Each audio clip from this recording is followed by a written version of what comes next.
It's time now for an in-depth look at the market action around the world, and for that I'm joined here in the studio by Dr. Kim Seiwan, Professor of Economics at Ewha Womans University. Dr. Kim, thank you for coming in today. You're welcome. So obviously the big story today, the G20, all the leaders of these countries, with I believe the exception of Mexico, are there in one place. What are the economic issues that they'll be trying to deal with? Osaka G20 meeting agenda includes quite a few economic issues like global economy, global investment, and artificial intelligence, and reorganizing World Trade Organizations. But I think the major attention was given to the U.S. and China summits trade negotiations, because that will give a big impact to the global economy. Right. Well, the one that the whole world is watching in Osaka is the meeting between the U.S. and China. Now, both sides have cards that they can play here. In general, what are those? Well, it looks that the U.S. has been imposing tariffs on imports from China up to 25% over $200 billion last month.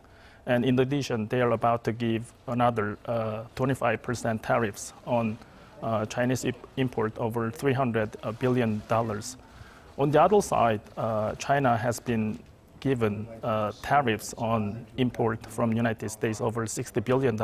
So that means they are exchanging retaliatory tariffs so far.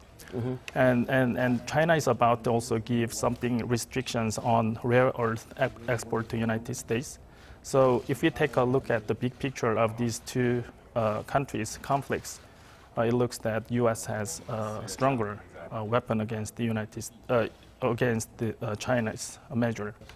It does seem that way. President Trump certainly says so. Now, there is talk, though, that a truce is in the works in which they would extend their talks by 6 months. Why 6 months? Why is that the figure? And do you think they could find a deal in that amount of time? Regarding the result of the two summits meeting, there is a mixed expectation between trade truce and no result. Of course, trade truce is much better than no result. But when it comes to tariffs on Chinese import, U.S. business is on the side of the Chinese government, because imposing 25% of tariffs on Chinese import will give a huge damages for U.S. corporations. As we see from the case of the Apple's import of the iPhones and iPad, the price of them will be increased over $200. Right. So I believe that two countries should be agreed on certain level of situation.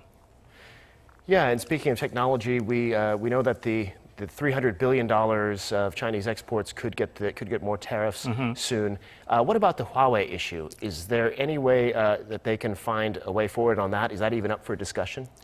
Actually, Beijing is strongly insisting that U.S. should be lifting up the bans on Huawei, but that can't be accepted easily by U.S. government. So because of two summits situation on the brinks, there are raising questions whether the two summits are reopening the renegotiation smoothly in the near future. Well, whatever agreement, if any, that they strike here, the leaders themselves have the power to change their minds going forward.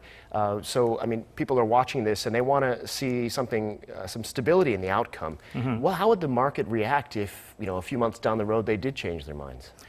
Well, the size of the U.S.-China trade is about 5% of the total U.S. GDP, which is a huge part of the U.S. GDP. So when they fail to agree on trade negotiations, Mr. Trump will add 25% of the tariffs on imports from China. But then that will have a huge chain reaction on U.S. economy and global economy. So some economists estimate that the impact of that no result would be as large as 2008's global financial crisis. Wow. So because of that huge impact on global economy and U.S. economy, there is always a possibility that two leaders will settle down on the certain level of compromise on that issue.